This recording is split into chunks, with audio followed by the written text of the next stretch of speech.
언젠가 제 아내가 이 옷 좀 버려주세요 라고 부탁을 하고 이제 출타를 하셨습니다.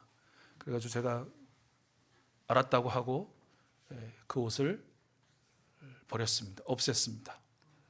귀가하신 아내가 저를 부릅니다. 내 옷 못 봤냐고. 아니 아까 없애달라고 그러지 않으셨냐. 그래서 제가 의류 수거함에 잘 걷다 넣었다 그랬습니다. 아내분이 말씀하셨습니다. 왜 없애달라는 옷은 갖다 없애지 않고 내가 가장 좋아하고 자주 입는 옷을 갖다 버렸단 말이요. 이거 실제 했던 이야기입니다. 여러분 어떠십니까? 지킬 것 지키고 없앨 걸 없애야 되는데 혹시 지킬 것을 갖다 버리고 없애야 하는 것은 지켜서 겪으셨던 그런 곤란함은 없으셨는지요?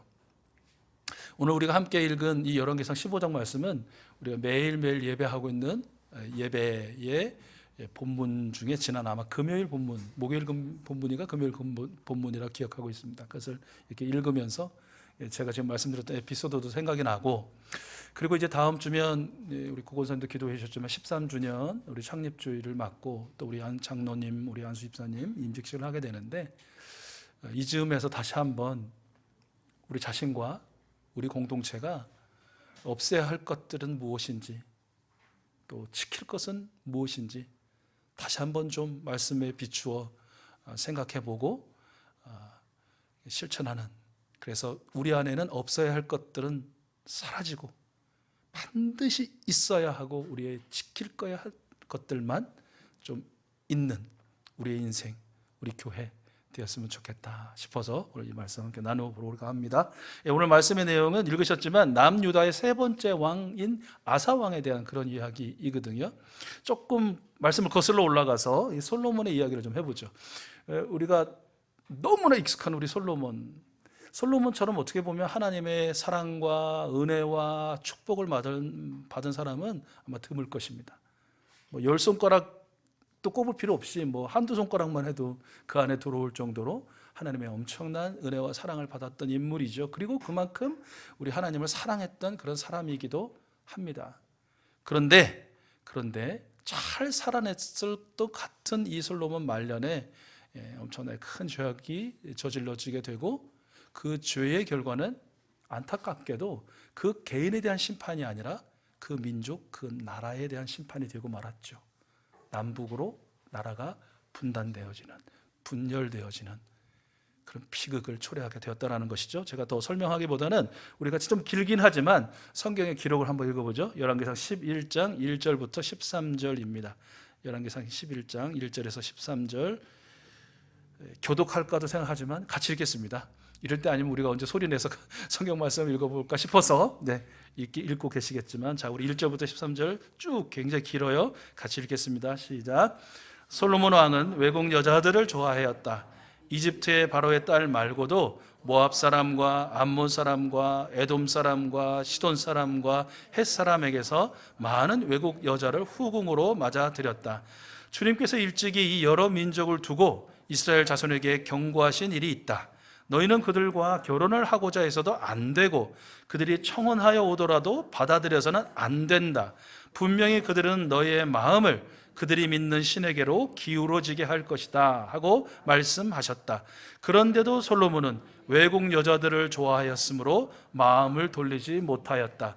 그는 자그마치 700명의 후궁과 300명의 첩을 두었는데 그 아내들이 그의 마음을 사로잡았다. 솔로몬이 늙으니 그 아내들이 솔로몬을 꾀어서 다른 신들을 따르게 하였다.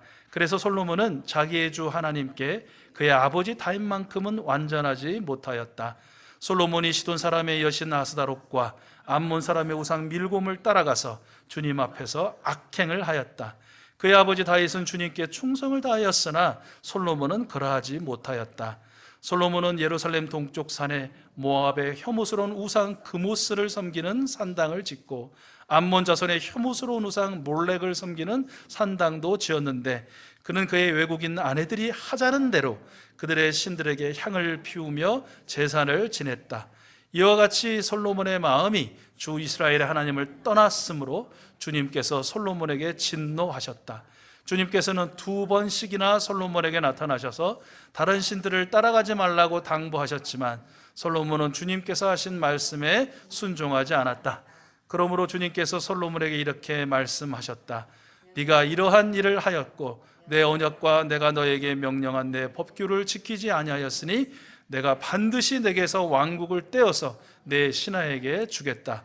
다만 내가 사는 날 동안에는 내 아버지 다윗을 보아서 그렇게 하지 않겠지만 내 아들 때에 이르러서는 내가 이 나라를 갈라놓겠다.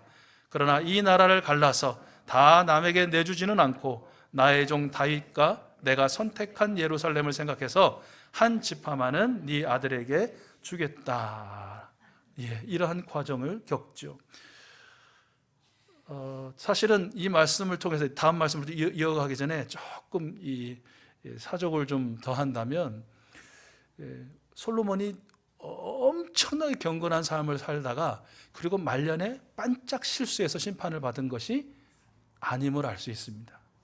그렇게 보이지만 결국에는 그의 인생 전체 기간 동안 수시로 나타나 주시고 말씀해 주시고 깨닫게 해 주시는 주님의 그 경고가 있었음에도 불구하고 그것을 가벼이 여기고 그것을 듣지 않고 그것에 불복종했던 그 죄들이 켜켜이 쌓인 결과다라는 것 우리 알 수 있어요. 청년이나 장년이나 노년이나 우리 익수수 가족들도 전신은 바짝 차려야 할 것 같습니다. 주님 앞에 섰을 때 주님 앞에 드러나는 우리의 죄악들은 어느 날 갑자기 생겨나는 것들이 아니다. 매일처럼 매 순간처럼 우리를 위하시고 우리를 사랑하시고 우리를 축복하시는 우리 주님께서 자연 만물을 통해 살아가는 사람들을 통해 성경 말씀을 통해 어떤 글들을 통해 말들을 통해 깨닫게 해주시고 돌이키라고 회개하라고 버리라고 없애라고 하는 것들, 우리가 그거 뭐 이런 것쯤이라고 하는 그것들이 먼지처럼 작은 것처럼 느껴지는 그것들이 결국은 쌓이고 쌓여서 큰 죄악의 산을 이루게 될 것이다. 그것으로 말미암아 심판을 면치 못할 수도 있다라는 것들을 항상 의식하고 우리 두려운 마음으로 매일을 그리고 순간을 지내야 할 것 같습니다. 다시 돌아와서 하나님께서 선포하신 이 말씀 그대로 솔로몬 사후에 이스라엘은 통일 이스라엘은 남유다와 북이스라엘로 분단되죠. 유다 지파와 베냐민 지파가 함께 예루살렘 중심으로 솔로몬의 아들인 르호보암을 왕으로 세우고 남유다가 됩니다. 그리고 나머지 10지파는 솔로몬의 신하였던 대장군 여로보암을 왕으로 추대하고 북이스라엘이라는 나라를 세우게 되죠. 그리고 두 나라는 끊임없이 전쟁을 이어가게 됩니다. 자, 이 남유다의 첫 번째 왕이었던 르호보암에 대한 성경의 평가가 있어요. 하나님의 평가죠. 열왕기상 14장 22절에서 24절이에요. 그러니까 아사 왕의 할아버지입니다. 자, 보시죠. 같이 읽겠습니다. 시작. 유다도 주님께서 보시기에 악한 일을 하였다. 그들이 지은 죄는 조상들이 저지른 죄보다 더 심하여서 주님의 진노를 격발하였다. 그들도 높은 언덕과 푸른 나무 아래마다 산당과 돌 우상과 아사라 목상을 만들었다. 그 땅에는 신전 남창들도 있었다. 이와 같이 이스라엘 자손은 주님께서 그들 앞에서 내쫓으신 나라들이 지킨 그 혐오스러운 간습을 그대로 본받았다 그랬습니다. 이 르호보암 왕에 이어서 2대 왕인 아비야가 등극을 하게 되는데 3년 동안 제위했었거든요. 이에 대한 평가도 있어요. 우리 15장 3절입니다. 같이 읽을게요. 시작. 아비야는 그의 아버지가 지은 죄를 모두 그대로 따라갔으며 그의 조상 다윗의 마음과는 달라서 주 하나님 앞에서 온전하지 못하였다. 이렇게 할아버지 르호보암, 아버지 아비야 뒤를 이어서 이제 아사가 왕이 된 것이에요. 어떻습니까? 그러니까 아사 입장에서 보면 우리가 객관적으로 봐도 그가 신앙적으로 물려받은 유산은 아무것도 없죠. 아무것도 없는 것을 떠나서 어떻게 보면 금전적으로 표현하면 수백억 수천억의 빚을 떠안은 꼴과 같아 보이지 않습니까? 아사는 매우 어린 나이에 왕위에 오른 것으로 보여요. 왜냐하면 르호보암이 41세에 왕위에 올라서 일대왕, 남유다 일대왕 17년 통치하고 이제 아들에게 물려주거든요. 아들은 아비야는 3년 통치하고 죽습니다. 그러니까 이게 연대를 좀 따져보면 아주 어렸거나 나이를 조금 많이 먹었다 해도 청소년기에 아사는 왕위에 오르는 것 같아요. 10대에. 그리고 성경 말씀에는 아사의 어머니에 대한 언급이 없어요. 누구에 대한 언급만 있냐면 할머니 마아가에 대한 언급만 있어요. 자, 우리 사극에 익숙하잖아요. 조선 완조실록 뭐 이런 거 익숙하시잖아요. 자, 분위기를 보십시오. 어린 왕이 등극했습니다. 그리고 수십 년 동안 아마도 수렴청정했을 할머니가 여기 계십니다. 누가 이 나라를 다스렸을까요? 할머니일 확률이 매우 높죠. 보십시오. 그야말로 아사에게 있어서는 엉망진창이에요. 아버지, 할아버지, 여호와 하나님 한 분만을 믿는다고 말하고 그분이 선택한 백성의 왕임에도 불구하고 우상 숭배자들이 되어버렸습니다. 수렴청정하는 이 할머니는 어떻습니까? 아주 열성적인 아세라라는 여신의 숭배자입니다. 그런데요, 환경이 이런데 아버지, 할아버지, 할머니 할 것 없이 온통 다 우상 숭배자들 뿐인데 어떻게 아사는 이들과는 조금도 다른 정도가 아니라 완전히 180도 다른 하나님을 숭배하고 우상을 척결하는 그런 멋진 왕이 되었을까? 어떻게 이런 사람이 되었을까요? 한번 여러분 그 이유를 한번 찾아보시죠. 짐작해 보시죠. 생각해 보시죠. 아무리 생각해도 없어요. 근데 없는 중에 굳이 찾자고 하면 딱 하나 있어요. 뭘까요? 무명의 어머니.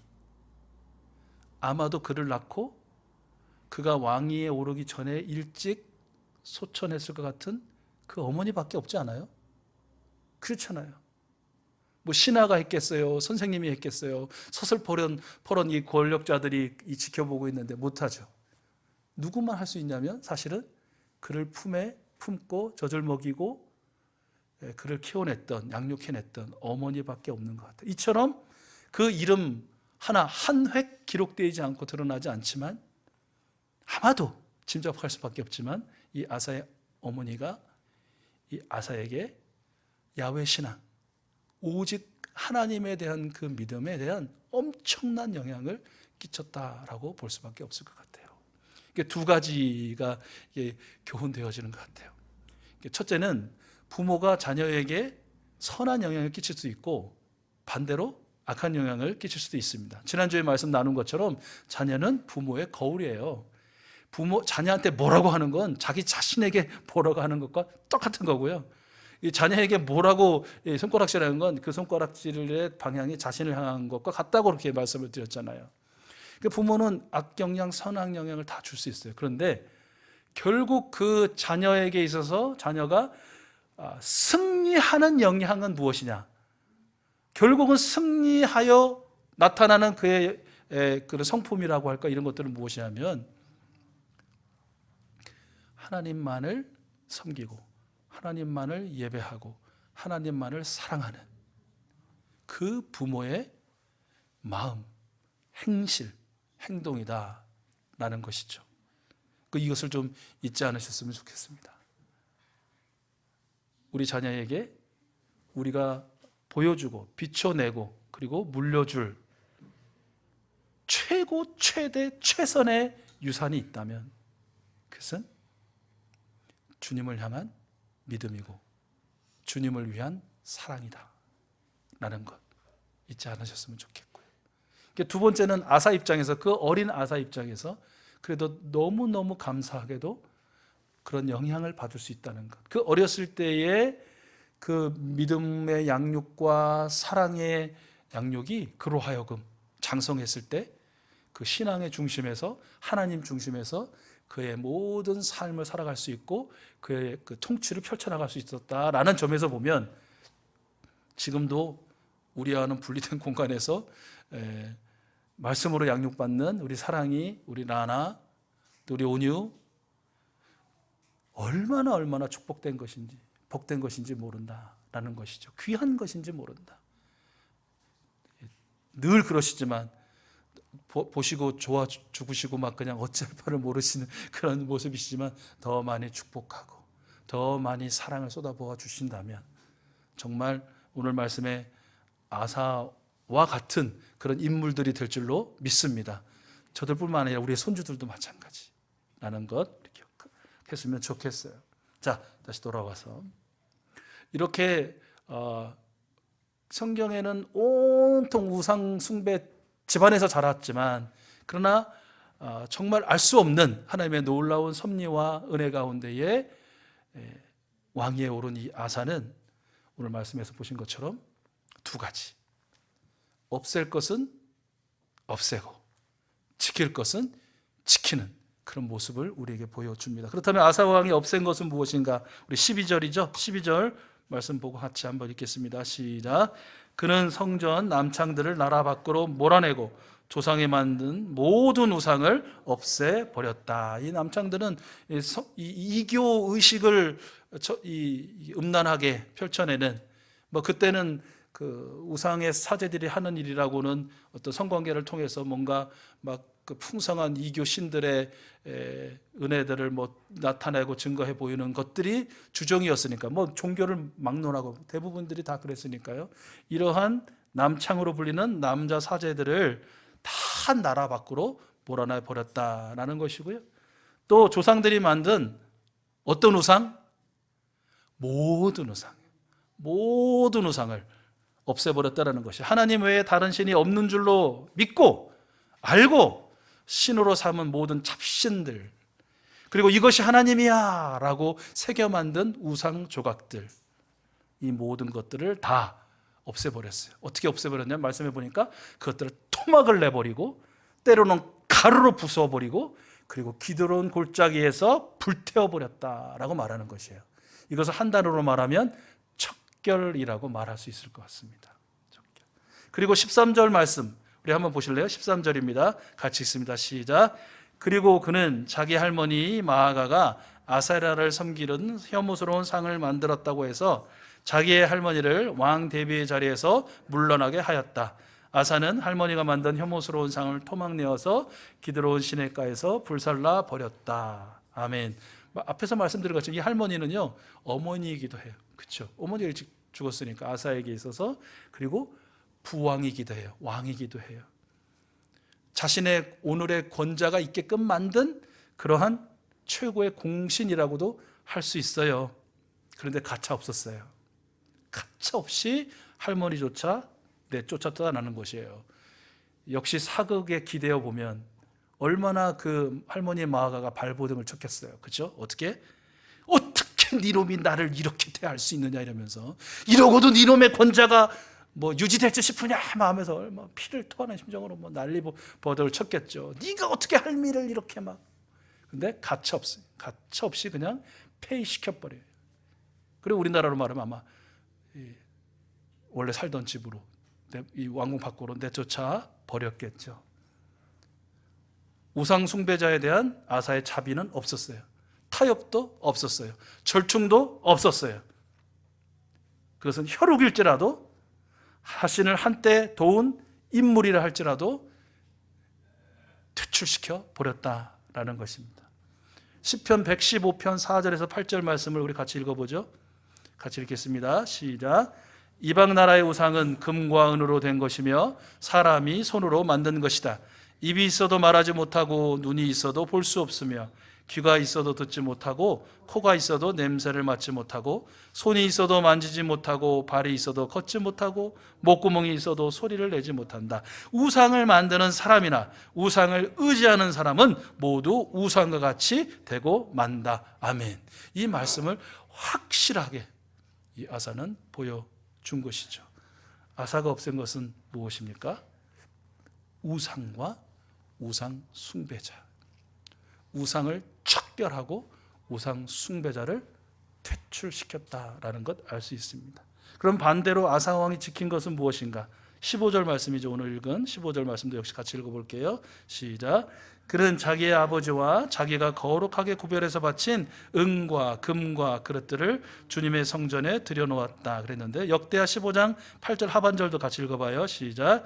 그는 또 주님의 성전 현관 앞에 있는 주님의 제단을 보수하였다. 아사가 지킨 것은 주님의 성전. 여러분, 주님의 성전은 뭐 하는 데입니까? 뭐 하는 데죠?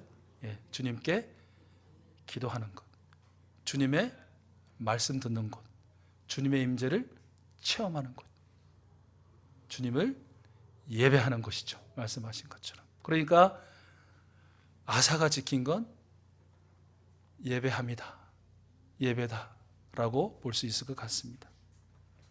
주님께 기도하는 일, 주님의 말씀을 듣는 일, 주님을 찬양하는 일, 주님의 임재를 체험하는 일.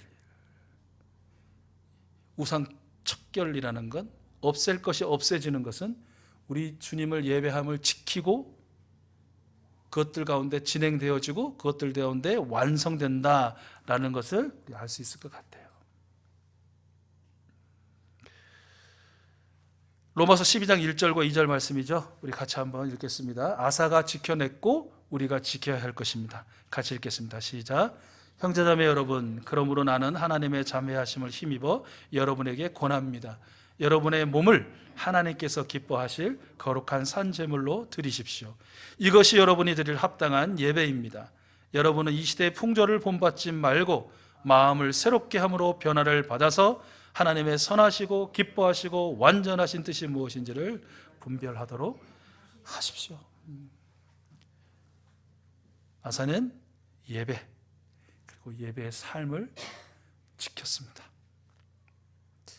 아사 왕 이 인물이 완전하지 못했습니다. 지금은 완전해 보이는데요, 말씀을 이어서 읽어가 보셨겠지만 이 사람도 또 말년에 큰 죄를 범하고 말아요. 이거는 얘기 안 해도 말씀이 있으니까 한번 읽어보세요. 그래서 이 말씀은 그렇게 이야기하고 있는지 몰라요. 그렇다고 해서 모든 산당이 다 제거된 것은 아니다. 엄청난 종교개혁을 했지만 다 하지 못했다는 거예요. 그러니까 저는 이 말씀에서 더 아사에 대한 연민이 느껴지는 거예요. 다 없애버렸다, 완전했다 그러면 나하고 좀 딴 세상 사는 사람일 것 같은데, 차원이 다른 사람일 것 생각하는데, 그렇지, 그도 사람이지. 누가 주님 앞에서 완전할 수 있는가? 완전할 수 있는가? 그런데 이 말씀 한번 주목해서 보시면 어떨까요? 그렇지만 우리 14절 하반절이에요. 같이 읽겠습니다. 시작. 주님을 사모하는 마음은 평생 한결 같았다. 저는 이 말씀이 어떻게 들리냐면, 완전할 수 없었지만, 온전할 수 없었지만 애썼다. 제가 좋아하는 말 중에 몸부림쳤다, 노력했다. 한결같은 주님을 나 또한 한결같이 사랑하고 싶습니다라는 그 열망만큼은 그가 태어나서 죽을 때까지 같으려고 그렇게 노력했다라는 말씀으로 들린 것이죠. 여러분, 이제 말씀을 좀 마무리하면서 우리 자신을 좀 돌아봤으면 좋겠습니다. 우리 공동체를 좀 돌아보았으면 좋겠습니다.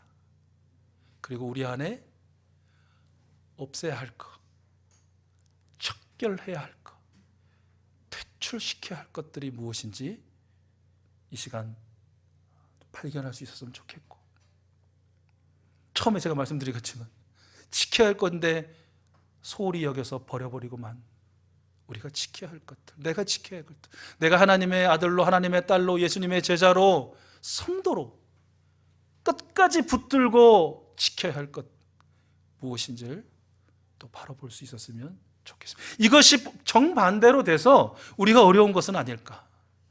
우리의 신앙이 왜 성장하지 않지? 왜 성숙하지 않지? 왜 우리는 매일처럼 어린아이 같지? 이를테면 그런 것입니다. 우리가 익숙하게 처음 시작했을 2011년의 그때 내가 가졌던 그 신앙, 그 믿음과 13년이 지난 2024년 5월 12일의 지금 내가 가진 그 신앙, 내가 가진 그 믿음, 둘 사이에는 어떤 차이가 있는가? 13년 동안의 그 세월 동안에 나의 신앙과 나의 믿음과 주님을 향한 나의 사랑은 어떤 변화가 있었는가?